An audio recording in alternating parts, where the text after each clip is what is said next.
नमस्कार, स्वागत है आपका हेलो किसान में। आपके साथ मैं हूं अंजू सिंह। हेलो किसान एक लाइव फोन इन कार्यक्रम है जहां हम बात करते हैं किसानों की, खेती की और साथ ही ऐसे विषय हम आपके लिए लेकर आते हैं ताकि हमारे किसान उनसे लाभ उठा सके, अपनी खेती किसानी को और लाभकारी बना सके।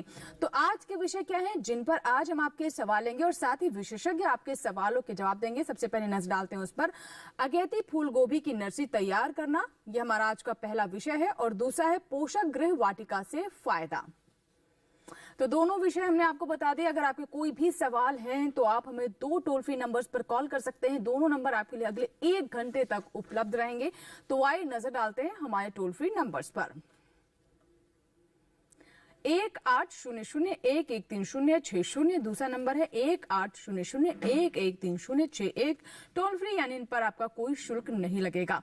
तो आज हम बात करें अगेती फूल गोभी के बारे में और साथ ही हम आपको बताएंगे पोषण गृह वाटिका के बारे में। जी हाँ, अगेती फूल गोभी की बात करें तो इससे कैसे हमारे किसान लाभ ले सकते हैं, क्योंकि फूल गोभी एक बहुत ही पसंदीदा सब्जी है और ऐसे में किसान इसकी व्यवसायिक खेती कर कैसे अपनी आमदनी बढ़ा सकते हैं, कौन सी किस्मों का चुनाव करें। और सबसे पहले तो ये समझे कि अगेती फूल गोभी का मतलब क्या होता है। साथ ही हम आपको ये भी बताएंगे कि कैसे पोषण गृह वाटिका हमारे किसान या फिर शहरों में रहने वाले जो हमारे अर्बन गार्डनर हैं वो लगा सकते हैं। अक्सर आप गृह वाटिका के बारे में सुनते होंगे, लेकिन आज हम आपको बताएंगे पोषण गृह वाटिका के बारे में, यानी कौन कौन सी साग सब्जियों का कॉम्बिनेशन आपको लेना चाहिए जो कि आपकी पोषण सुरक्षा को भी सुनिश्चित करे। अक्सर ये होता है कि हम किचन गार्डन लगा तो लेते हैं, लेकिन किस तरह की सब्जियां लें, कौन कौन सी आप सब्जियों का चुनाव करें, इसके बारे में हमें कम जानकारी होती है। ताकि हमारा पोषण भी बैलेंस रहे, ये भी बहुत जरूरी हो जाता है। 2 मेहमान हमारे साथ स्टूडियो में हैं, उनसे हम चर्चा करेंगे और आपके सवालों के जवाब लेंगे। हमारे साथ हैं डॉक्टर बीबी शर्मा जी। डॉक्टर शर्मा, बहुत बहुत स्वागत है आपका। और डॉक्टर शर्मा के बारे में बता दो कि ये वैज्ञानिक है शासकीय विज्ञान संभाग IARI पूसा नई दिल्ली में। आप अगेती फूल गोभी के बारे में हमें जानकारी देंगे, किस तरीके से अगेती फूल गोभी की फसल हमारे किसान अपना सकते हैं, कौन कौन से किस्में हैं, बीज उपचार कैसे किया जाए, और फूल गोभी में बीमारियों की बहुत आशंका रहती है तो इसके लिए किस तरह की व्यवस्था शुरू से ही होनी चाहिए। तमाम बातें आज के कार्यक्रम में हम आपको बताएंगे। और अगर आपके कोई सवाल है तो भी आप हमें हमारे टोल फ्री नंबर्स पर कॉल कर सकते हैं। और हमारे साथ डॉक्टर कनकलता जी हैं। बहुत बहुत स्वागत है डॉक्टर कनकलता जी आपका भी। आप वरिष्ठ वैज्ञानिक हैं एवं अध्यक्ष हैं कृषि विज्ञान केंद्र पंचमहल गुजरात में। तो कनकलता जी हमें बताएंगे पोषण गृह वाटिका के बारे में। और ये अपने आप में एक बहुत महत्वपूर्ण भी विषय है, क्योंकि किसान जो अक्सर दूसरों के लिए खेतों में मेहनत करता है, हमारे घरों तक भोजन पहुंच सके इसके लिए दिन रात मेहनत करता है, लेकिन कहीं ना कहीं वो अपने घर को भूल जाता है, अपने पोषण को भूल जाता है। तो किसान खेती भी करे और साथ ही साथ घर में किस तरह की सब्जियों का वो उपयोग करे, किस तरह की सब्जियां अपने इस्तेमाल के लिए करे और उन्हें उगाए, ये भी हम आपको आज जानकारी देंगे। और चलिए बातचीत की शुरुआत करते हैं। सबसे पहले मैं डॉक्टर शर्मा, मैं आपसे समझना चाहूंगी, जैसे हमने अगेती फूल गोभी के बारे में बताया, और अगेती फूल गोभी और पछेती, ये 3 तरह की हम 3 समय पर फूल गोभी की खेती कर सकते हैं, तो थोड़ा इसके बारे में विस्तार से बताएं। जो फूल गोभी की एक मुख्यतः बहुत अच्छी सब्जी वाली फसल है। और मुख्यतः क्या होता है कि जो फूल गोभी की खेती होती है वो जाड़े के सीजन में, जो सर्दियों के सीजन में की जाती है। तो आजकल क्या है कि वैज्ञानिक अनुसंधानों के कारण और कई किस्में और हाइब्रिड जो आज आ रखे हैं, इसकी वजह से क्या हो रहा है, संभव हो सका है कि फूल गोभी की खेती हम लगभग साल भर कर सकते हैं। तो किसान भाई मुख्यतः आजकल अगेती फूल गोभी को करने के लिए काफी उत्सुक रहते हैं और इसकी तरफ उनका रुझान रहता है। इसका मुख्यतः कारण ये रहता है कि यह जो अगेती फूल गोभी है, इसकी जो बाजार में उपलब्धता है वो अगस्त महीने से शुरू हो जाती है। तो उस वक्त बाजार में भाव उच्च रहते हैं और किसानों को इससे बहुत अच्छी आमदनी आय होती है। और ये संभव इसीलिए हो चुका है कि कुछ इस तरह की किस्में और संकर किस्में हैं ताकि जो उच्च तापमान को सहनशील कर सकती हैं और इसका उत्पादन कर सकते हैं। जी, यही हम सामान्य जैसे तुलना करें, जो मुख्य सीजन की फूल गोभी है, तो मुख्य सीजन की फूल गोभी है उसका जो मार्केट पे बाजार में जो आती है वो नवंबर दिसंबर, जो मेन सीजन होता है वो जब आती है। तो हालांकि उस वक्त उत्पादन उससे अधिक होता है, लेकिन बाजार भाव बहुत कम रहते हैं, तो किसानों का जो मुनाफा है तुलनात्मक रूप से अगेती से कम रहता है। जी बिल्कुल। और देखिए अब वो समय है जब किसान किसी भी समय अपने खेत को खाली नहीं छोड़ना चाहता है, और थोड़ा सा भी बीच में समय होता है अगली फसलों के, तो वो कोई ना कोई फसल जरूर लेना चाहता है, और ऐसे में अगेती फूल गोभी का चुनाव किसान कर सकते हैं। अच्छी फसल है, बाजार में इसकी मांग भी अच्छी बनी रहती है और काफी लोकप्रिय सब्जी भी है। तो इसके बारे में और विस्तार से हम जानेंगे, लेकिन उससे पहले देखते हैं हमारी ये रिपोर्ट।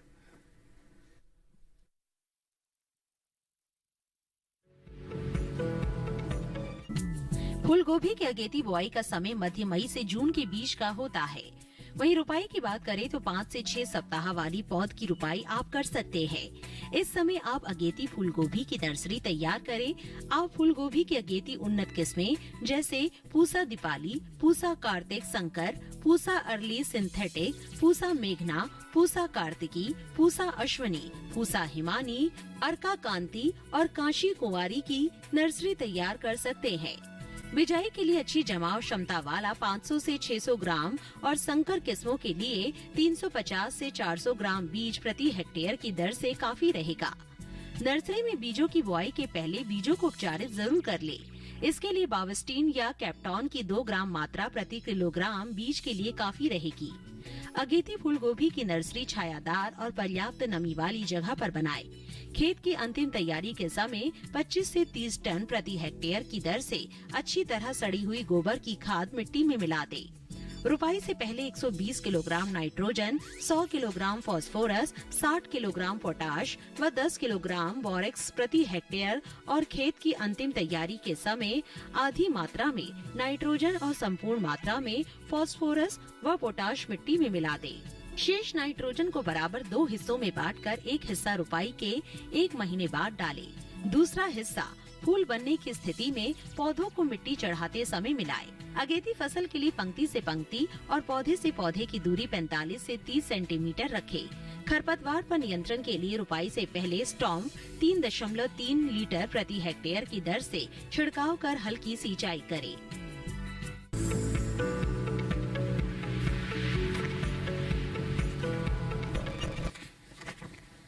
तो ये थी हमारी रिपोर्ट फूल गोभी पर। और आइए बात करते हैं पोषण गृह वाटिका पर। कनकलता जी, पोषण गृह वाटिका, पहले अक्सर हम गृह वाटिका के बारे में सुनते हैं, किचन गार्डन, और गांव में बोले तो फुलवारी जो अपने किसान अपने घर के पीछे या आगे लगा लेते हैं। लेकिन पोषण गृह वाटिका क्या है और इसकी हम क्यों जरूरत महसूस कर रहे हैं? जी बिल्कुल, देखिए गृह वाटिका कोई नई चीज नहीं है। ये सदियों से जो गांव की महिलाएं हैं खास करके अपने घर के आसपास, आंगन में, पीछे में, आसपास जहाँ भी थोड़ा पानी का स्रोत हो वहाँ पे वो लगाती आ रही हैं। लेकिन अभी अब जो बात आई है वो है पोषक वाटिका की। क्योंकि देखिए आज हमारे देश को आजाद हुए 75 वर्ष हो गए, हम आजादी के अमृत वर्ष मना रहे हैं, लेकिन फिर भी हम एक जगह पीछे हैं कि अभी भी हमारे देश में, पूरे देश के लोगों को पोषण सुरक्षा नहीं मिल पाई है। अगर हम कहें तो भोजन सुरक्षा तो हम हमने कर लिया है, लेकिन पोषण सुरक्षा अभी भी बाकी है। क्योंकि पोषण सुरक्षा का मतलब है कि जितने प्रकार के पोषक तत्व हैं वो भोजन के साथ इंसान को मिले। तो इसके लिए जो सबसे महत्वपूर्ण भूमिका निभाता है वो है शाक सब्जी और फल। तो इन सब चीजों का जो समावेश करते हुए जो वाटिका तैयार की जाती है उसी को हम पोषक वाटिका कहते हैं। हाँ जी, ताकि पोषक वाटिका का मतलब ये हुआ कि जो अपने घर के लिए पोषण संबंधित हर प्रकार के फल, साग सब्जी, और फल भी उनको मिले और साग सब्जी भी मिले। और साग सब्जी में भी जो कई प्रकार के साग सब्जियां होती हैं, जैसे जड़ वाली सब्जी होती है, हरी पत्तेदार सब्जी होती है, फली वाली सब्जी होती है। मतलब जो भी जितने भी प्रकार की सब्जियां हैं वो भी उनके वाटिका से निकले और हर प्रकार का पोषण उनको मिले। ये हमारी पोषक वाटिका है। और इसमें मैं सोचती हूँ कि ज्यादातर जो हमारी किसान महिलाएं हैं या जो गृहिणियां हैं, किसान महिला ही मैं सिर्फ नहीं कहूंगी, क्योंकि इसके लिए हमें बहुत बड़े खेत की आवश्यकता नहीं है कि किसान ही होना है। अगर घर है और घर के आसपास जमीन है तो कोई भी व्यक्ति कर सकता है। महिलाओं का नाम मैं इसलिए लेती हूँ क्योंकि वो घर में रहती हैं, घर के आसपास में वो काम कर सकती हैं, उनको जो भी अपना खाली समय मिलता है उसमें। और आजकल जो शहरों में फ्लैट है, लोग ऊपर के घरों में रहते हैं, जी हाँ, तो वो गमले में लगा सकते हैं। आजकल ग्रो बैग्स आने लगे हैं और उससे भी कम खर्च में जो थैलियां खाली होती है प्लास्टिक की, आजकल घरों में लोग पैकिंग आटा लाते हैं, चावल लाते हैं, उसकी बोरियों का निपटारा करना ही एक मुश्किल काम होता है।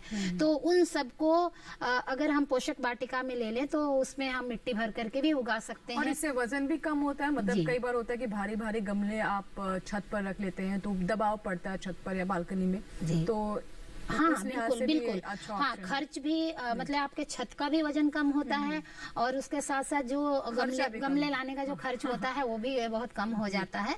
तो इस प्रकार से पोषक वाटिका हम लगा सकते हैं घर के आसपास। जिनके पास जमीन है वो भी लगा सकते हैं, जिनके पास जमीन नहीं है वो भी लगा सकते हैं। तो आइए देखते हैं किस तरीके से आप पोषक वाटिका लगा सकते हैं। देखते से जुड़ी हमारी ये रिपोर्ट।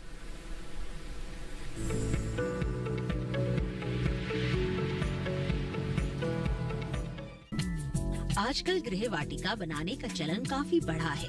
लोग ताज़ा सब्जियों और फलों को उगाने के लिए गृह वाटिका बना रहे हैं। गृह वाटिका पौष्टिक आहार पाने का आसान तरीका है। घर की छत पर ही गृह वाटिका बनाकर आप उसमें अलग अलग तरह की सब्जियों और फलों को एक सुनियोजित फसल चक्र और प्रबंधन विधि के जरिए लगा सकते हैं। पोषक गृह वाटिका की सबसे अच्छी बात यह है कि इसमें किचन से निकलने वाला सब्जियों का कचरा ही पौधों के लिए खाद का काम करता है। दरअसल पोषक गृह वाटिका खेती की एक पुरानी शैली है जिसमें घर के आंगन में छोटी सी बगिया होती थी और महिलाएं रसोई घर की छोटी मोटी जरूरत वहीं से पूरी कर लिया करती थी। आजकल घर की छतों और बालकनी में दिखने वाली गृह वाटिका इसी का रूप है। पोषक गृह वाटिका बनाकर आप कई तरह के फायदे ले सकते हैं।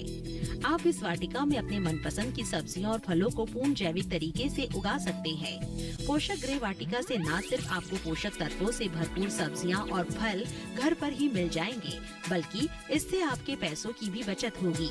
इतना ही नहीं, पोषक गृह वाटिका से आपके आसपास का वातावरण तो साफ रहेगा ही, साथ ही पर्यावरण भी सुरक्षित रहेगा।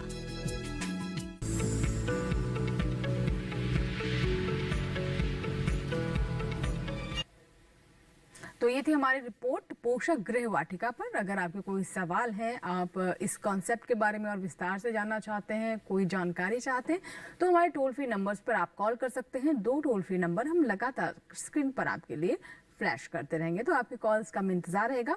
अब बात करते हैं डॉक्टर शर्मा से। डॉक्टर शर्मा, जैसे कि हमने अगेती फूल गोभी के बारे में समझा, अगेती फूल गोभी क्या होती है, किस तरह से हमारे किसान इसका लाभ ले सकते हैं और बाजार में उन्हें अच्छे भाव भी मिल सकते हैं। अब कितना समय है, मतलब ये कितना स्पैन पीरियड क्या होता है इस फसल को लेने के लिए? बिल्कुल, ये जो प्रोग्राम अभी हो रहा है बिल्कुल सही समय पे हो रहा है। कई बार क्या होता है कि आगे पीछे होने से किसान भाई समझ नहीं पाते हैं। अगेती फूल गोभी में जब नर्सरी में बीज बोने का समय है वो मध्य मई से लेके मध्य जून तक, तो जो अभी प्रोग्राम बिल्कुल सही समय पे है। तो जो किसान भाई अगेती फूल गोभी की खेती करना चाह रहे हैं तो उसमें मैं यहाँ पे 2 किस्में बताना चाहूंगा जो एक्स्ट्रा अर्ली हैं, जिसको कह सकते हैं अति अगेती हैं। वो पूसा मेघना, एक है सावौर अग्रिम। तो एक किस्में हैं, इनकी बीज आप जो विश्वसनीय संस्थान है वहाँ से परचेज कर सकते हैं, उपलब्ध है। और इनकी जो बुवाई का समय है वो मई के अंतिम सप्ताह से लेकर के आप बुवाई कर सकते हैं। और किसान भाई एक चीज बहुत जरूर ध्यान रखें, जिसके अलावा जो नई और किस्में, जैसे अभी इनको कोई इन 2 किस्मों को नहीं बो पा रहे हैं, तो 15 जून तक जो दूसरी किस्में वो भी अगेती किस्में हैं, 15 जून तक ये विंडो है। 15 मई से लेके 15 जून तक वो अपनी नर्सरी में बिजाई कर सकते हैं। तो जो अन्य किस्में हैं जो 15 जून तक बो सकते हैं, जिसमें पूसा कार्तिक शंकर जो कि एक हाइब्रिड किस्म है, उच्च उत्पादन वाली है, पूसा दीपाली और पूसा अश्वनी और काशी क्वारी, इस तरह की जो किस्में मैं नाम बता रहा हूँ, इनके बीज आप ले सकते हैं। और ध्यान रहे कि बीज का बीजोपचार बहुत जरूरी है, वो जरूर करें। कैप्टान या थायराम 2 ग्राम बीज प्रति किलोग्राम के बीज के हिसाब से उसका बीजोपचार करें। और क्या करना है किसान भाइयों को पर्टिकुलर क्या करते हैं, जैसे हम नर्सरी जब बनाने जा रहे होते हैं जी, तो मिट्टी के उपचार को भूल जाते हैं। बीज का उपचार हो गया, खेत में दवाइयों की जैसे बात करते हैं, तो मृदा का जो स्वास्थ्य है वो बहुत ही उत्तम रहना चाहिए। उसके लिए क्या करना है, अभी जैसे बहुत गर्मी है, गर्मी का तापमान बाहर देख रहे हैं, उत्तर भारत में काफी तापमान है, तो इस वक्त जो मिट्टी है आप उसको चयन करें कि जहां पर आपको आसपास कोई पानी का स्रोत हो, और उसकी गहरी जुताई करके उसका सूर्य निर्जमीकरण जिसको कहते हैं, सोलराइजेशन, जिसे अब कोरोना के समय में हम हैंड सैनिटाइज करते हैं, उसी तरह से मिट्टी का भी ताकि उसमें सैनिटाइजेशन, जो अंडे हैं या फिर उस तरह की कीट हैं वो खत्म तो हो जाए। वो उसमें क्या करना है किसान भाइयों को, उनके पास कोई पॉलीथीन की सीट है 100 से लेकर 200 गेज मोटी या 40 से 50 माइक्रोन जो थिकनेस है, उसकी पॉलीथीन की सीट लेकर के उसको कवर कर दें और ढक दें 1 सप्ताह तक। जैसे अभी बताया आपने कि उसमें कुछ अंडे हैं, प्यूपी हैं, कई कीड़े रहते हैं, तो वो उसमें से और अधिक तापमान उसको ढकने से नष्ट हो जाएंगे। और दूसरा, इसको करना बिल्कुल ना भूलें किसान भाई। और दूसरा जो मैं तरीका बताऊंगा इसमें, उसमें बावेस्टीन का 2 ग्राम से घोल बना लें, उसको ड्रेंच तर कर दें, पानी में मिला करके एक बार तर कर दें। इससे क्या रहेगा कि अंदर जो कुछ भी बाद में भी कुछ रह जाता है वो सारा खत्म हो जाएगा। और उसके बाद आजकल जैविक जो फफूंदनाशी आते हैं, बायो जो जिसकी बात करते हैं फंजीसाइड, जैसे ट्राइकोडर्मा है, तो ट्राइकोडर्मा का यूज जरूर करें। वो मिट्टी में जब हम सड़ी हुई गोबर की खाद रहती है, तो मैं किसान भाइयों को सलाह देना चाहूंगा, जैसे 1 हेक्टेयर के लिए आप नर्सरी तैयार कर रहे हैं तो आपको कितने पौधे चाहिए, तकरीबन 1 हेक्टेयर में आपको 75,000, 70 से 75,000 पौधे चाहिए होते हैं। जो अभी जो स्पेसिंग जो दूरी बताई, 45 सेंटीमीटर पौधे से पौधे की दूरी और 30 सेंटीमीटर जो 45 सेंटीमीटर पंक्ति रो टू रो, और जो 30 सेंटीमीटर है वो प्लांट टू प्लांट दूरी है। तो अगेती जो फूल गोभी है उसमें क्या है, जो स्पेसिंग है वो नजदीक रखते हैं, क्योंकि उसमें क्या होता है, इन किस्मों का जो पौधों का साइज है, आकार है, वो छोटा होता है, ये बहुत ज्यादा बढ़वार नहीं करते हैं। और जो फूल भी बनता है इसमें वो 300 से 400 ग्राम का ही बनता है। ऐसा नहीं है कि जो मुख्य सीजन में है वो 1-1 किलो तक के फूल बन जाते हैं। तो आपको इसमें क्या है कि स्पेसिंग बहुत ही सघन रखना है और प्रति हेक्टेयर पौधे ज्यादा रखने हैं। ज्यादा फसल भी ले पाएंगे अगर, जैसे कि आप बता रहे हैं कि इसका साइज छोटा होता है, तो कम जगह में ज्यादा फसल भी उन्हें प्राप्त हो सकती है इसलिए। जी, तो इस छोटी चीजें मैं बता रहा हूँ, इनका विशेषकर ध्यान रखें। और बात आती, जैसे भी बताया, उसको ड्रेंचिंग के बाद ट्राइकोडर्मा विरिडी, जो ट्राइकोडर्मा है वो 1 किलोग्राम ट्राइकोडर्मा, 100 किलोग्राम सड़ा हुआ गोबर का खाद, विशेषकर ध्यान रखना है सड़ा हुआ, क्योंकि यदि उसमें कच्चा गोबर भी कहीं आ जाता है तो दीमक जैसे टर्माइट है और इंसेक्ट है वो उसको नुकसान पहुंचाते हैं मिट्टी को। तो वो उसमें छान के छना हुआ गोबर का खाद और उसमें अच्छी तरह से ट्राइकोडर्मा मिला करके तैयार कर लें। जी जी। और किसान भाई विशेषकर क्या करना है कि कई तो क्या करते हैं कि समतल बना दी, जैसे इस तरह से समतल हो गया, तो समतल नहीं बनाना है आपको। जो क्यारियां बेड्स बनानी है वो उठी हुई बनानी है, मतलब जो एक तरीके से मेड़ों पर करनी जी है। हाँ। मेड़ों पर, क्योंकि इसका फायदा कई फायदे हैं जी। अचानक जैसे अभी जैसे जून के महीने से बारिश का आ गया, हाँ, तो उसमें आपका जल भराव की समस्या को दिक्कत नहीं रहेगी।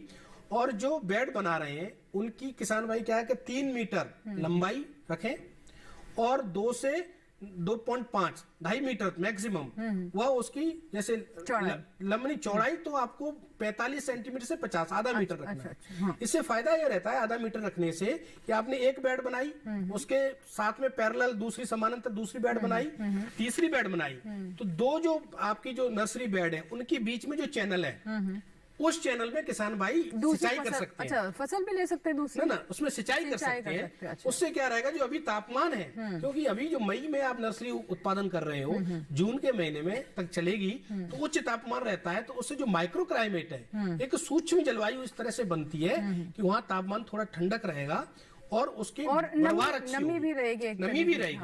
और साइड से क्या है, जैसे कहते हैं जल रिसाव, परकोलेशन, जैसे जल रिसाव है, दोनों तरफ से पानी रिस रिस करके जड़ों तक पहुंचता है। जी। तो उससे जड़ों की बढ़वार भी अच्छी होती है। जी, चलिए, ये बहुत अच्छी बात आपने बताई कि किस तरीके से बेड इसका बनाया जाए और उसके लाभ क्या है वो भी आपने बताया। और जैसे जैसे आप बता रहे थे, बिल्कुल मैं आंखों के सामने तस्वीर भी बनती आ रही थी कि बहुत अच्छे से आपने इसे यहाँ पर हमारे दर्शकों को बताया है। फिलहाल हमारे लिए वक्त है एक छोटे से ब्रेक का। ब्रेक के बाद भी चर्चा जारी रहेगी, कहीं मत जाएगा, बने रहे हेलो किसान के साथ।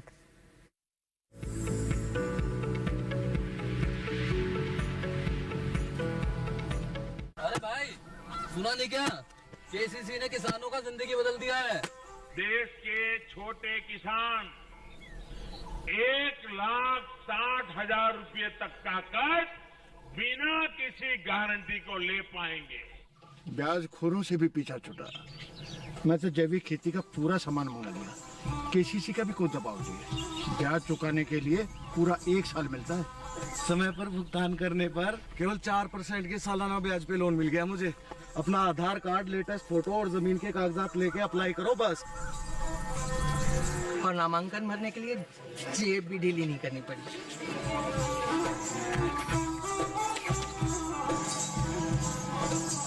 चाचा, उधार चुकाने के 24 घंटे के बाद उतने ही पैसे वापस निकाल सकते हैं। केसीसी ने किसानों की जिंदगी वाकई बदल दी है। तो आप भी किसान क्रेडिट कार्ड अपनाएं और सहजता से ऋण पाएं।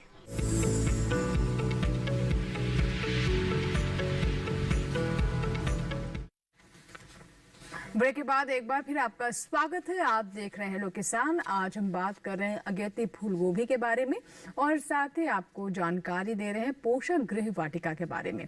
दोनों ही बहुत महत्वपूर्ण विषय हैं। अगर हम फूल गोभी की बात करें, खासतौर पर अगेती जो किस्म है उसके लिए बिल्कुल सही समय चल रहा है। 15 जून तक का समय है अब से लेकर। तो अगर आप फूल गोभी, अगेती फूल गोभी की खेती करना चाहते हैं, फसल लेना चाहते हैं, तो आज का हमारा पूरा कार्यक्रम देखें, क्योंकि इससे जुड़े सभी जानकारी आपको मिलेंगी। और साथ ही हम आपको बता रहे हैं पोषक गृह वाटिका के बारे में, यानी कैसी गृह वाटिका आपकी होनी चाहिए ताकि आपकी थाली तक, आपकी गृह वाटिका से जो सब्जियां हैं, जो साग है, वो पूरा पोषण आप तक पहुंचाने में कामयाब रहे। तो कनक लता जी, जैसे कि हम तो इसके बारे में कभी सोचते भी नहीं थे कि ऐसा भी कुछ होता है कि पोषण के हिसाब से आप सब्जियों का चुनाव करें। हम ये बस सोचते थे कि सीजन में जो अच्छी सब्जियां हैं वो हम ले लेते हैं। तो किस तरीके से कॉम्बिनेशन होना चाहिए जो हम माने कि अगर इस तरह की सब्जियां हम लेते हैं, ये पत्तेदार हो गई, ये कद्दू वर्गीय सब्जी हो गई, ये बेलदार सब्जी हो गई, तो हमारी थाली तक पूरा पोषण पहुंचेगा। किन बिंदुओं का ध्यान रखना चाहिए? हाँ जी, बिल्कुल। मैं सबसे पहले ये कहती हूँ लोगों को, जब भी मुझे बात करने का मौका मिलता है तो मैं बताती हूँ कि जो पोषक तत्व हमारे शरीर के लिए जरूरी हैं, जैसे कार्बोहाइड्रेट की बात करते हैं, प्रोटीन की बात करते हैं, और खास करके हाँ विटामिन और मिनरल्स की बात करते हैं, तो मैं कहती हूँ कि कार्बोहाइड्रेट आपको जो खाद्यान्न है उससे मिल जाता है। हाँ, प्रोटीन भी एक हद तक दाल या जो दूध है, हाँ, मांस मछली से मिल जाता है। लेकिन जो विटामिन और मिनरल्स के लिए हम पूरे तौर पे हम साग सब्जी पे निर्भर करते हैं। तो मैं हर वक्त यही चाहती हूँ कि अगर ये गृह वाटिका और पोषक वाटिका का अगर हम जब कभी भी एक खाका बना रहे हो तो उस वक्त हमें ध्यान रखना चाहिए कि हर प्रकार का विटामिन हमें वहाँ से मिल जाए। और खास करके इसको मैं गाँव में समझाने के लिए जरा रंगों से भी कोरिलेट करती हूँ। जैसे हम सिलसिलेवार तरीके से समझे कि विटामिन ए के लिए ये वाली सब्जियां हो, बी के लिए ये हो, डी के लिए तो इतने ऑप्शन नहीं होते। जी, जैसे अब सब लोग जानते हैं ना कि विटामिन ए पीले फल साग सब्जी में मिलते हैं। तो अगर हम पीले साग सब्जियों का एक चयन कर लें, जैसे मान लीजिए कि हमने पपीता लगा दिया, तो पपीता एक फल भी हो जाता है और सब्जी के रूप में भी खाया जाता है। और पपीता में सबसे बड़ा जो फायदा ये है कि उसको हर बार हर सीजन में नहीं लगाना पड़ता है। अगर आपने एक बार लगा दिया तो लगभग 2-3 साल तक वो चलता रहता है। जी, उसके साथ साथ है जैसे जिसे हम कद्दू कहते हैं या काशी फल कहते हैं या सीताफल कहते हैं, यानी कदीमा भी कहीं कहते हैं, तो ये भी आप लगा दीजिए। ये भी विटामिन ए का बहुत बड़ा स्रोत है। तो ऐसे ही टमाटर है, आजकल टमाटर भी कई कलर के आ रहे हैं, पीले कलर के भी टमाटर आ रहे हैं, तो उसका भी समायोजन उसमें किया जा सकता है। और जो सबसे बड़ी बात होती है ना, वो जो आजकल हर जगह मैं कहती हूँ कि वो हमारे कल्पतरू के जैसा है, वो है सहजन, ड्रम स्टिक का प्लांट। तो वो हमारे गृह वाटिका और खास करके पोषक वाटिका के एक कोने में जरूर होना चाहिए, क्योंकि उसके अंतर्गत हमें हर प्रकार के विटामिन और मिनरल्स मिल जाते हैं। तो वो विटामिन ए का भी स्रोत है, वो विटामिन सी का भी स्रोत है और कैल्शियम का भी स्रोत है। तो ऐसे हम चयन करते हैं। अब अगर हम विटामिन बी की बात करते हैं तो देखिए, जो हम कुछ फल भी हम लगाने के लिए कहते हैं, कौन कौन से फल हैं, जैसे आप अगर पपीता की बात हमने कर ली, अगर इसी प्रकार से हम वहाँ पे अगर लगा रहे हैं तो हम नींबू हमें हमेशा उसमें लगाना ही चाहिए। चाहिए। और नींबू विटामिन सी का स्रोत हो जाता है जी, विटामिन बी का स्रोत हो जाता, सी का स्रोत हो जाता है। लेकिन उसके साथ साथ अगर हम कुछ और भी फल का चयन करें, जैसे आजकल छोटे कद का भी आम भी आ गया है, जो छोटे छोटे कद का ही रहता है। अच्छा। और अगर थोड़ी सी उसकी ट्रेनिंग पूनिंग की जाए तो बहुत ही अच्छे से हम पोषक वाटिका में उसको जगह दे सकते हैं। तो आम के पौधे कभी लगा सकते हैं। केला तो बहुत ही पसंदीदा फल है जो कि हम पोषक वाटिका में लगा सकते हैं। तो इस प्रकार से हम इसका समायोजन हम कर सकते हैं। और केला जैसे सब्जी के रूप में भी हम इस्तेमाल कर सकते हैं। जो कच्चा केला होता है वो भी आयरन रिच होता है। जैसे बताया जाता है कि किसी में खून की कमी है तो केले की सब्जी खाने के लिए कहा जाता है। जी बिल्कुल, केले में बहुत सारे मिनरल्स हैं, जो भी माइक्रो और जो भी मेजर हैं वो सारे न्यूट्रिएंट उसमें मिलते हैं। कच्चे केले की सब्जी बहुत लोकप्रिय भी है और उसको लोग खाते भी हैं और फल के तौर पे भी खा लेते हैं और सब्जी के रूप में भी खा लेते हैं। और दोनों तरह से ही वो पोषण प्रदान करता है।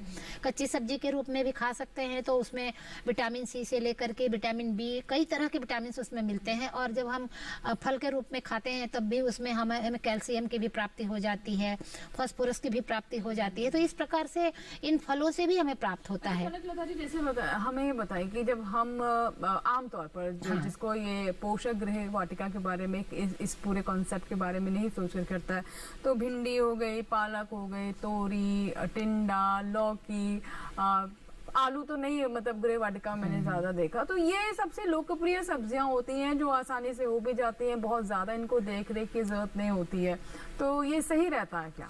जी बिल्कुल, गृह वाटिका में हर प्रकार के जो जितने फल सब्जियों का नाम आपने लिए वो तो लगते ही लगते हैं। लेकिन अब इसमें करेला और बैंगन नहीं नाम लिया मैंने। जी बिल्कुल, हाँ, बैगन तो बहुत ही सबसे अगर लोकप्रिय अगर कहें तो बैगन होता है। अगर हम साग की इसमें देखिए, कुछ जो मैंने कलर्स की बात की थी ना, तो पीले फलों की बात की। अब अगर हम आयरन रिच अगर साग भाजी की बात करते हैं तो कुछ हम लाल रंग के हम साग सब्जियों का चुनाव कर लेते हैं। जैसे देखिए, जो चौलाई का साग होता है ना, लाल रंग की, हाँ, उसका चुनाव हम करते हैं कि वो हमारे बगीचे में जरूर हो। चुकंदर भी आप समझ सकते हैं कि सिर्फ आयरन ही नहीं, बहुत सारे विटामिन के और मिनरल्स का, जड़ वाली सब्जी हो गई। जी, तो इस प्रकार से बहुत सारी चीजों का है समावेश होना चाहिए। क्योंकि हम कहते हैं कि जिसमें भी जो कलरफुल जो साग सब्जी होती है उसमें दूसरे साग सब्जी की बनस्पत ज्यादा फाइटोकेमिकल्स होते हैं और वो हमारे एंटीऑक्सीडेंट जो उनमें गुण बहुत ज्यादा होता है, तो वो हमारे लिए बहुत ही फायदेमंद होते हैं। जैसे कैप्सिकम जो है, जो शिमला मिर्च जिसको हम कहते हैं, उसके भी बहुत सारे कलर आ रहे हैं। जैसे उसमें देखिए लाल भी है, पीले भी है, हरे भी है, सफेद भी, मतलब क्रीम कलर के भी हैं। तो कई कलर के हैं। तो इसमें क्या होता है कि ये जो इनके कलर की वजह से बहुत सारे फाइटोकेमिकल्स। जी, मैं कनकलता जी यहाँ पर आपको रोकूंगी। ये बताएं, जैसे आपने बताया कि रंग अलग अलग होता है, जैसे शिमला मिर्च पीली, लाल, हरी, सफेद आपने बताया, तो क्या इनका पोषण भी बदल जाता है रंग के साथ? जी बिल्कुल बदल जाता है। क्योंकि जैसे जैसे उनके कलर के होते हैं ना, उस प्रकार के केमिकल्स के कारण, जैसे लाल है इसमें लाइकोपियन है, तो वो क्या होता है, उसका एक अलग विशेष गुण होता है। टमाटर में भी लाइकोपियन पाया जाता है। हाँ, क्योंकि जो भी लाल कलर के जो भी ये मतलब इस तरह के जो फल साग सब्जी है उनमें मिलता है। अब जैसे दूसरी बात हम करते हैं कि अगर हम जो गोभी की बात हम कर रहे हैं, डॉक्टर साहब गोभी की बात बताए। अभी गोभी तो है, पर गोभी का ही छोटा भाई ब्रोकली है जो एक्जोटिक है, लेकिन आजकल पोषक वाटिका में उसका बहुत महत्व है। प्रोटीन बहुत होता है ब्रोकली में, सही बात है। विटामिन सी बहुत ज्यादा है उसमें। हाँ, विटामिन सी है। और क्योंकि उसमें जो अपने रंग से, जो कुदरती रंग होता है, उससे अगर कोई विशेष रंग डाला, मतलब अलग से बना है, तो उसमें कुछ ना कुछ एंटीऑक्सीडेंट आपको मिलेगा। एक ये थंब रूल है कि अगर कुछ भी कलरफुल साग सब्जी हम खा रहे हैं तो हमें एंटीऑक्सीडेंट। और आजकल हर लोग युवा रहना चाहता है, सुंदर दिखना चाहता है, तो मैं चाहूंगी कि अगर आप अपने पोषक वाटिका में ऐसे फलों का चयन करें जो बहुत ही चटक रंग वाले हैं, तो उनको खाने में पहले तो वो बगीचे में देखने में अच्छा लगता है और उसके बाद उसके खाने में भी बहुत अच्छा होता है और उसके बाद वो शरीर में इतने सारे पोषक तत्व भरते हैं। तो ये हमारा पोषक वाटिका है।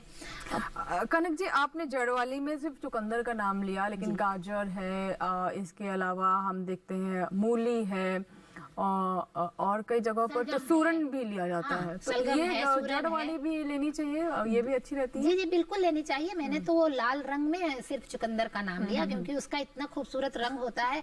और आजकल मैं अक्सर देखा करती हूँ, और जो बच्चे भी आजकल बच्चे भी थोड़े प्राकृतिक चीजों से बहुत प्रभावित हो रहे हैं, तो मैं देखती हूँ कि लोग चुकंदर को सलाद में शामिल करते हैं। बच्चे ऐसा सोचते हैं, लड़कियां तो ऐसा सोचती हैं कि अगर ये चुकंदर खाया जाए।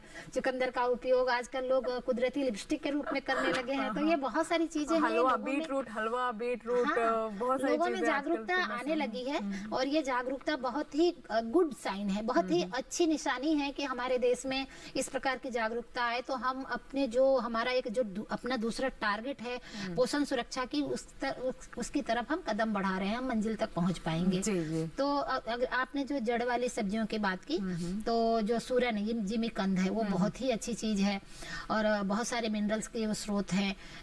मूली तो है ही। अब मूली में भी मैं बताऊं कि मूली में भी कलरफुल मूली आता है, बैगनी कलर के, लाल कलर की मूली आ रही है, तो वो भी लगा सकते हैं। उसमें भी आपको एंटीऑक्सीडेंट्स मिलेंगे। और गाजर तो है ही, गाजर के भी दो कलर अलग-अलग कलर आते हैं अलग उसके। कलर होते हैं, और विटामिन ए का वो स्रोत है ही। तो इस प्रकार से जितने भी जड़ वाली है, और अपने अपने क्षेत्र में अगर आप नॉर्थ ईस्ट में चले जाएंगे तो कई प्रकार के वो याम लगाते हैं, जिसकी पत्तियां पान की जैसी होती हैं, जिसको रतालू कहते हैं, फरालू कहते हैं, बहुत सारे नाम हैं। तो क्षेत्र विशेष में जो भी चीज मिल जाता है उसको अपने पोषक वाटिका में लगाएं, और उसको लगा करके और अपने घरों में खाएं, और जो आपके आस पड़ोस में है उनको भी दें। क्योंकि मैं सोचती हूँ कि पोषक वाटिका या गृह वाटिका सिर्फ पोषण ही नहीं बल्कि बहुत सारे चीजों को आगे बढ़ाता है। जैसा कि आपने बताया पास पड़ोसियों को भी दे, तो एक सामाजिक मुझे लगता है कि मेल मिलाप भी बढ़ता है इससे, और वो खुशी बहुत होती है जब आप अपने गृह वाटिका से 2 सब्जियां तोड़कर ही अपने पड़ोसी को देते हैं, तो उसके चेहरे की खुशी देखिए वो अलग तरह की होती है। मैं आपसे जानना चाहूंगी डॉक्टर शर्मा कि अब सब्जियों की बात कर रहे हैं, तो गोभी के बारे में अब मुझे लगता है कि जो लोग अभी गृह वाटिका लगाने की सोचे हैं या फिर इसके बारे में विचार करें, तो गोभी के बारे में उनको पूरी जानकारी मिल जाए। आपने किस्मों के बारे में तो बता दिया, अब आगे क्या करें?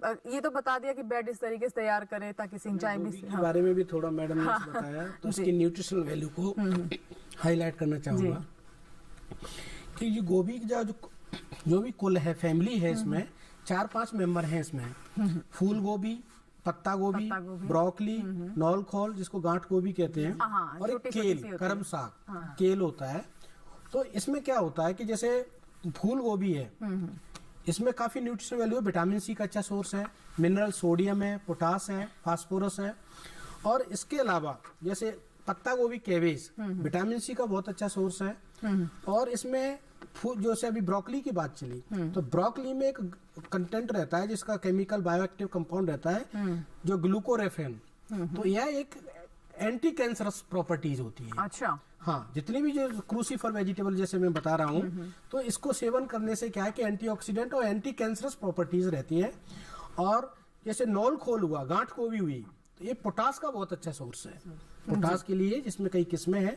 और नौल खोल और केल, करम साग, केल तो मुख्यतः जो होता है वो टेम्परेट जोन में, जो विंटर सीजन में होता है। और जैसे मैडम ने बताया गृह वाटिका में, तो जो केल है वो गृह वाटिका के लिए बहुत ही सूटेबल है, क्योंकि पत्तेदार सब्जियां हैं और इसका जो पत्ते खाते हैं, करम साग जिसको बोलते हैं। और इसमें जो विटामिन ए है, जो नॉर्मल जो सामान्य जो फूल गोभी है उनकी तुलना में 20,000 गुना, अच्छा, अच्छा, हाँ 20,000, 20,000 टाइम्स।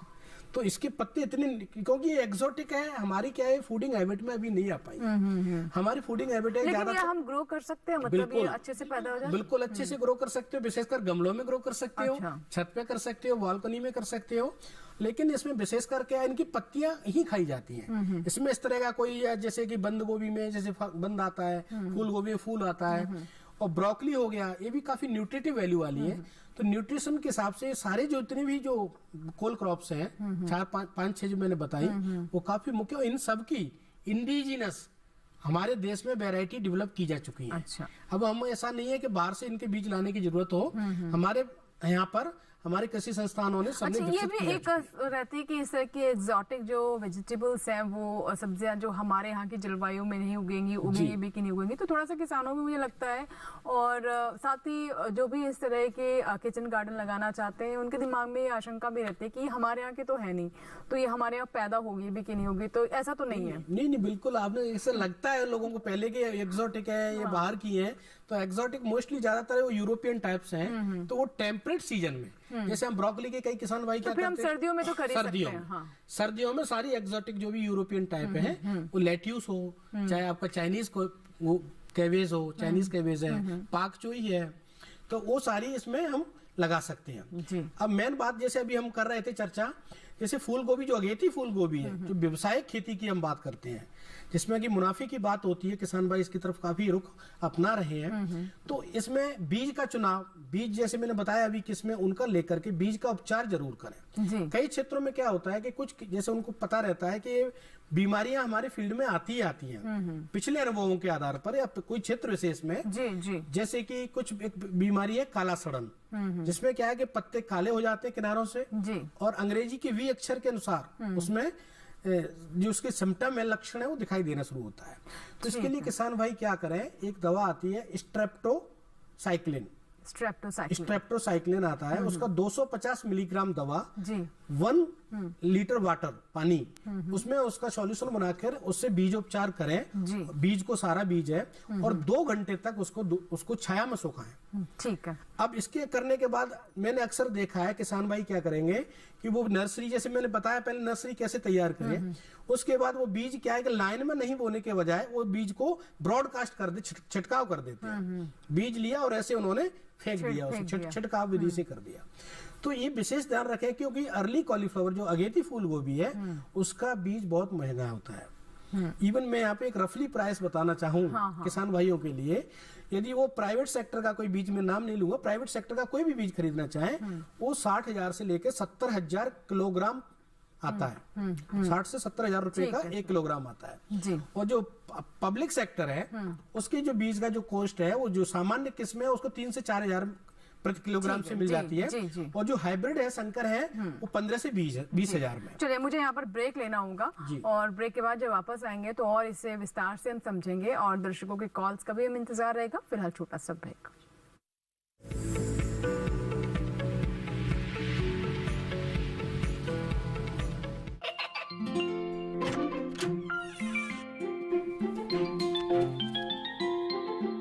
ये क्या हो रहा है?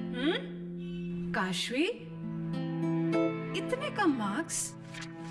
काशू, बेटा पढ़ा करो, पढ़ोगी नहीं तो आगे कैसे बढ़ोगी? मम्मा, मैं भी तो आपसे यही कहना चाहती हूँ, पढ़ा करो। आप पढ़ोगे नहीं तो आगे कैसे बढ़ोगे? मतलब? वो देखो, सिर्फ बैक पर छपा ऑर्गेनिक नहीं, ऑर्गेनिक का निशान पहचानिए। पीजीएस ऑर्गेनिक का ये लो, उन किसानों की पहचान है जो आज भी परंपरागत विधि से रसायन मुक्त खेती कर आपके लिए शुद्ध फसल उपजा रहे हैं। आप समझे मम्मा, अगर मैं प्योर ऑर्गेनिक फूड नहीं खाऊंगी तो अच्छे मार्क्स कहाँ से लाऊंगी? अच्छा बच्चों, जैविक खेती की इस मुहिम को आगे बढ़ाइए, शुद्ध ऑर्गेनिक अपनाइए।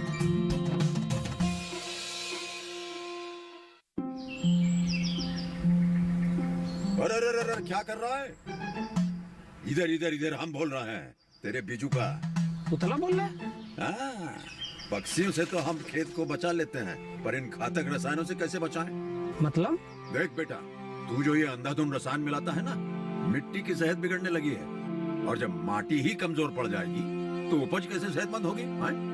अरे पहले ऐसा नहीं था, पूछना अपने बड़े बुजुर्गों से, कैसे फसल लहलहाती थी, शुद्धता झलकती थी। हाँ, माटी भी तंदुरुस्त और लोग भी। अब पहली वाली बात कहाँ? पर अब तो सब यही डाले हैं। सब नहीं, आज भी लाखों जागरूक किसान परंपरागत विधि से फसल उगा रहे हैं, खर्चा कम और उपज की कीमत भी बेहतर पा रहे हैं। ठीक है भाई, मैं भी आज से जैविक खेती शुरू करूंगा। माटी से प्रेम की परंपरा है परंपरागत खेती।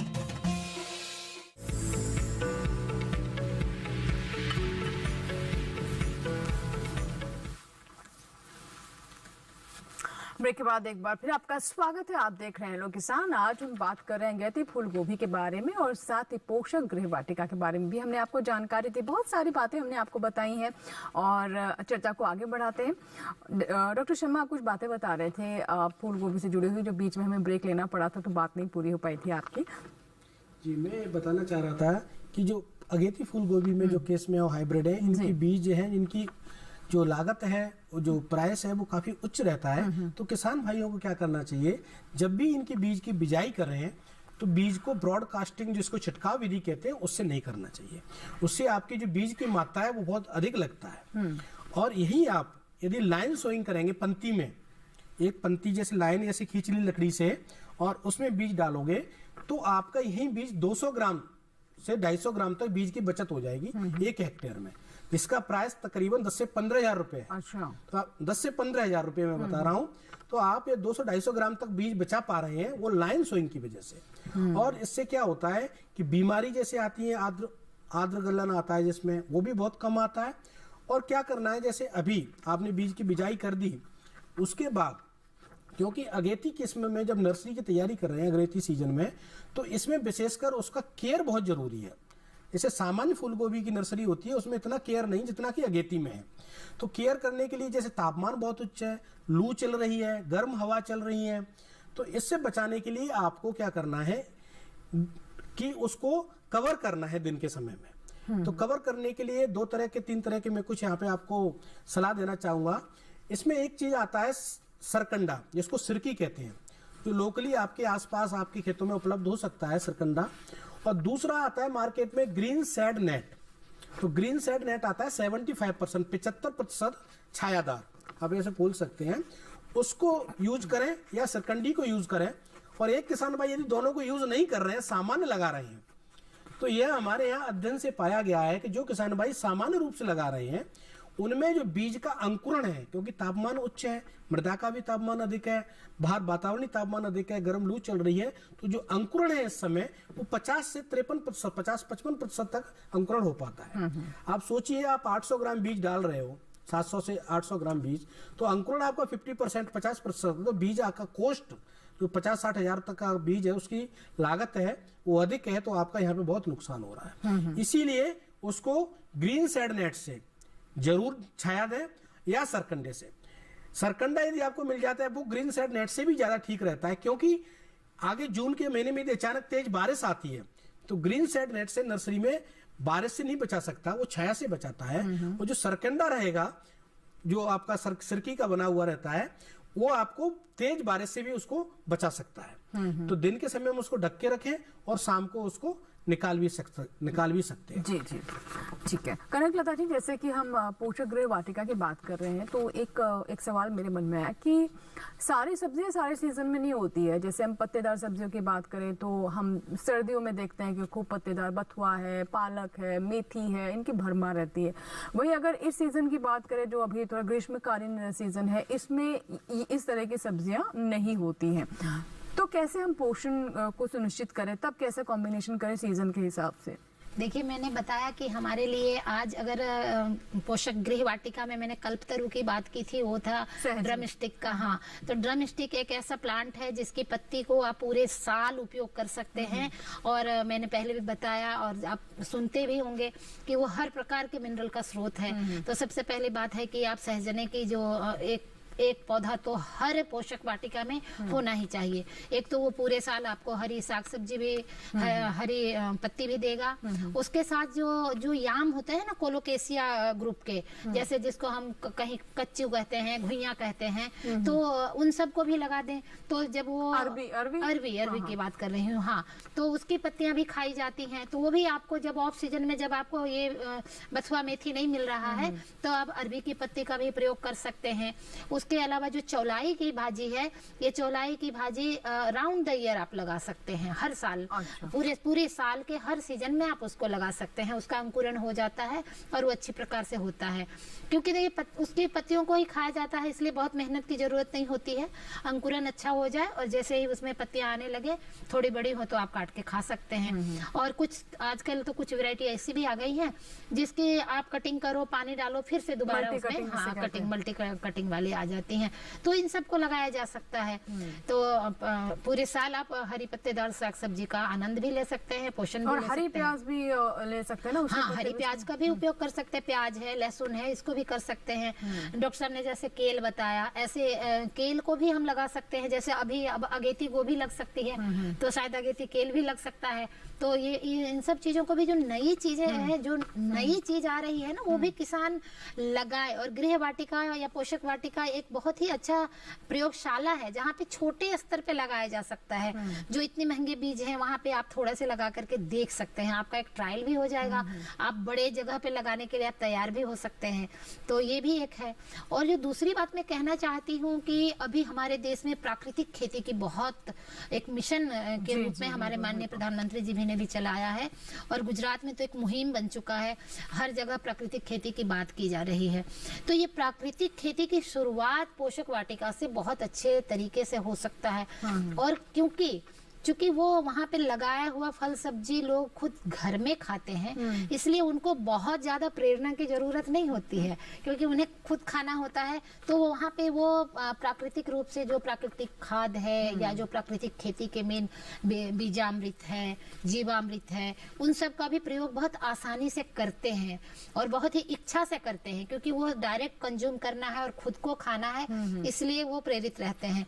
और वहाँ पे जब वो फल, वो जब उनके उत्पादन को देखते हैं, तो वो पूरे तौर पे मानसिक रूप से तैयार हो जाते हैं कि हाँ, हम प्राकृतिक खेती को हम आगे ले जा सकते हैं। तो ये भी बहुत सारा चीज है जो कि हम पोषक वाटिका से सिर्फ हम शरीर का पोषण नहीं, बल्कि हम अपनी खेती को आगे बढ़ाने की तकनीक भी वहाँ हम विकसित कर सकते हैं। जी, और एक मानसिक सुख भी कहीं ना कहीं से प्राप्त होता है जब आपकी गृह वाटिका में आप देखते हैं कि वो कहते हैं ना, मेहनत का फल। जी, तो वो आपको दिखाई पड़ता है अपनी आंखों से। जी बिल्कुल। जो गृह वाटिका है ना, इसके मैं बोलती हूँ कि बहुत सारे आयाम हैं।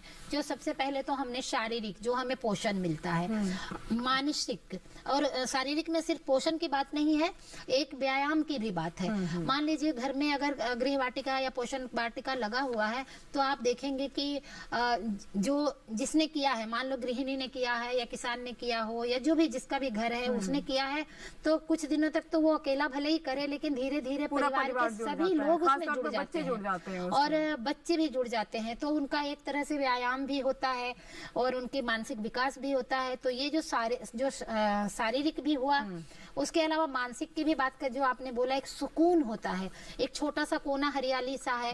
और सबसे बड़ा जो सुकून ये होता है कि जब उसमें नई नई पत्तियां आती हैं, नए नए फल लगते हैं, फूल लगते हैं, तो इतनी खुशी मिलती है। तो उस खुशी को भी हम मानसिक रूप से भी और कई लोगों के लिए तो एक हॉबी भी होती है, जैसे गार्डनिंग कहते हैं कि हमारी हॉबी है, उनके लिए स्ट्रेस बस्टर। बिल्कुल एकदम। और उसके बाद मैं आती हूँ जो सामाजिक भी अभी हमने बात की कि अगर आपके घर में बगीचा है तो लोग आपके प्रति ऐसे ही आकर्षित होंगे, आपसे पूछेंगे, बात करेंगे, आपने कैसे कहा, आप कुछ उपहार दे सकते हैं। और एक बात करूं, आर्थिक, जो आर्थिक है वो तो आप समझ ही सकते हैं, हर कोई बोल रहा है सब्जी महंगी है, फल महंगा है, तो अगर आपके पास पोषक वाटिका है तो आप अपने जेब पर भी बहुत दबाव कम कर सकते हैं। बिल्कुल। चलिए, इसी के साथ ही वक्त है एक और छोटे से ब्रेक का।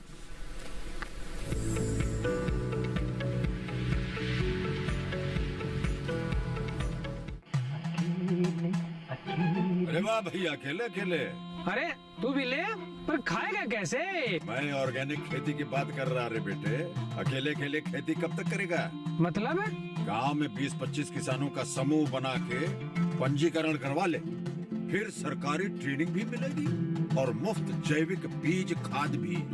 फिर बीजीएस ऑर्गेनिक की सरकारी मोहर के साथ तेरी उपज आकर्षक पैक में पहुंचेगी बड़े बाजार तक। अच्छा? हाँ। अरे भाई, कहाँ चल दिया? सबको साथ लाने, आमदनी बढ़ाने। तो किसान भाई समझ गए ना? साथ मिलकर ऑर्गेनिक खेती कीजिए, अपनी परंपरा को आगे बढ़ाइए, ज्यादा मुनाफा कमाइए। माटी से प्रेम की परंपरा है परंपरागत खेती।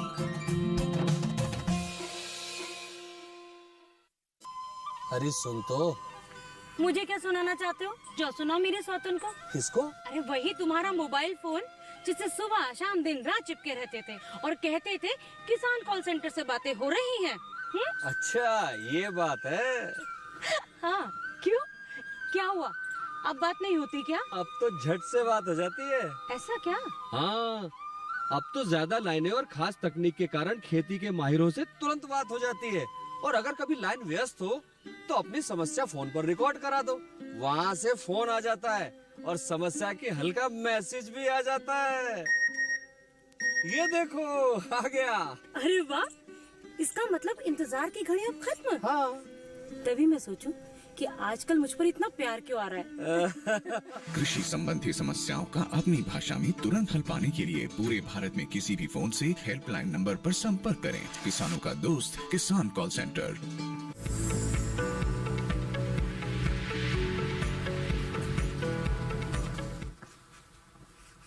ब्रेक के बाद एक बार फिर आपका स्वागत है हेलो किसान में। आज हम बहुत ही अच्छे विषय पर बात कर रहे हैं, पोषक गृह वाटिका और साथ ही अगेती फूल गोभी के बारे में। और बहुत अच्छी बातें कनकलता जी ने बताई, कैसे जो गृह वाटिका होती है सिर्फ आपके फल सब्जियों के लिए नहीं होती, बल्कि इसके बहुत सारे आयाम होते हैं, आपके पूरे जीवन को ही बदल सकते हैं।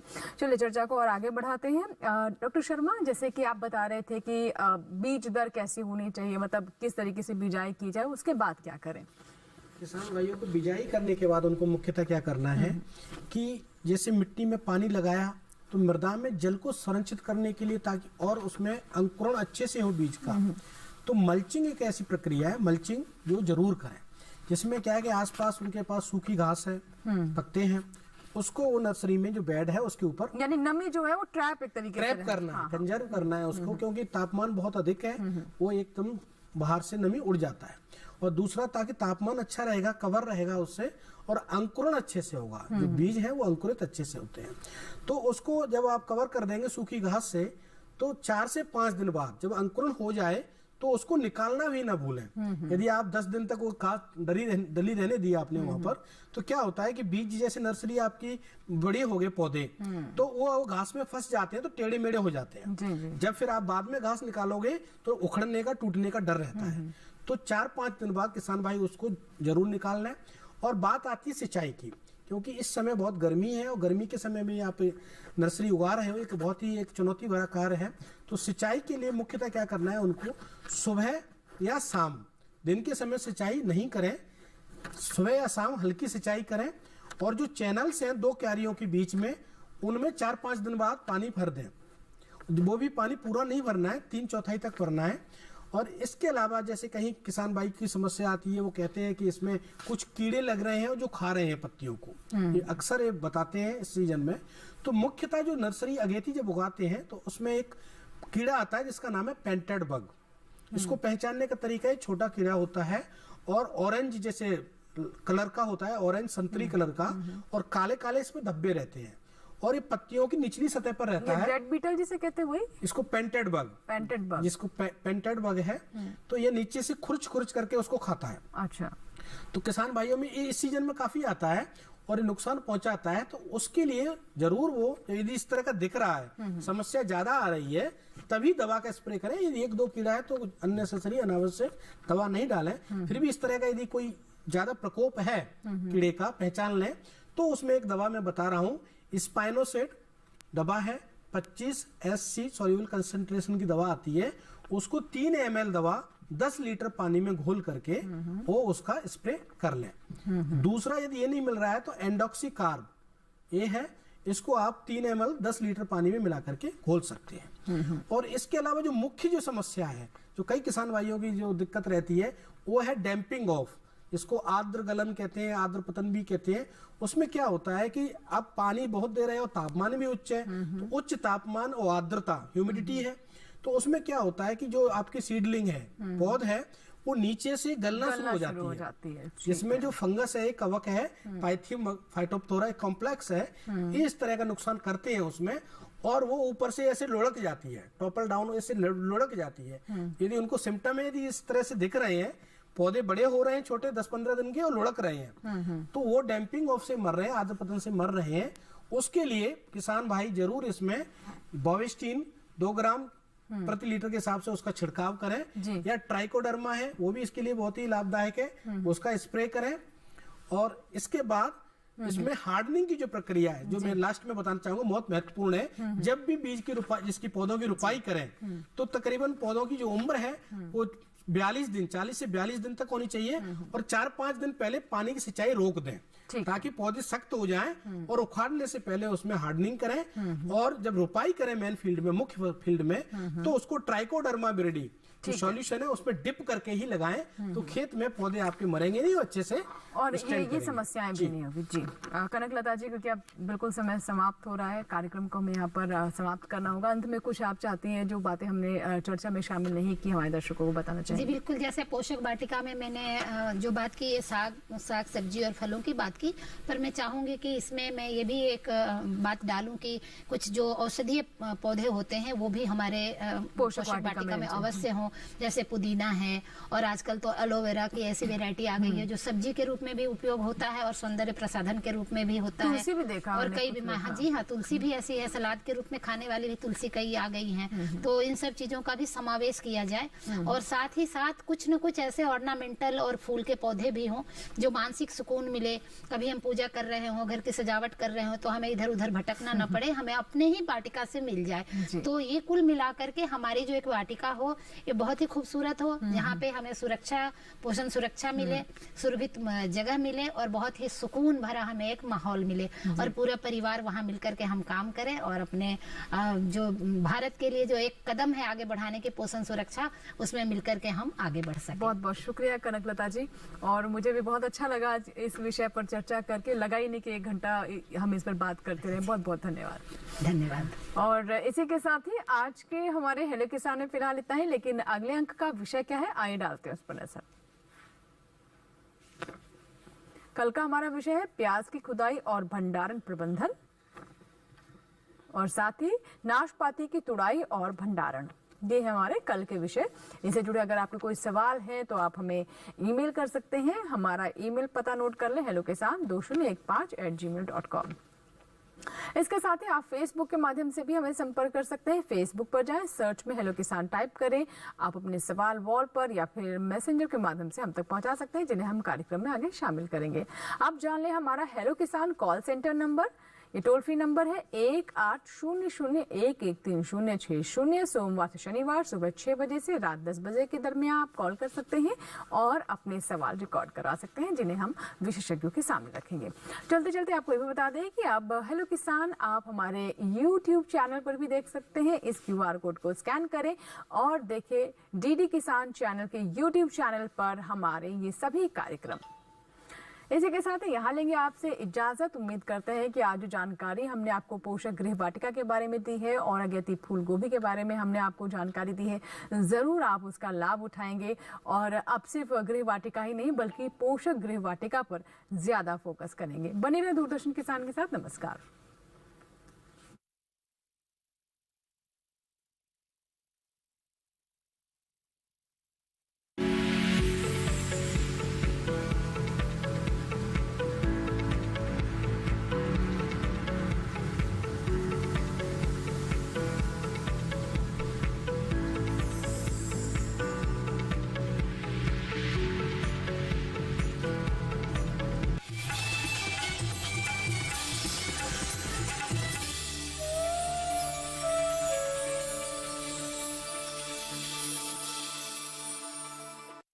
नृत्य शैली भारत की प्राचीनतम नृत्य शैलियों में से एक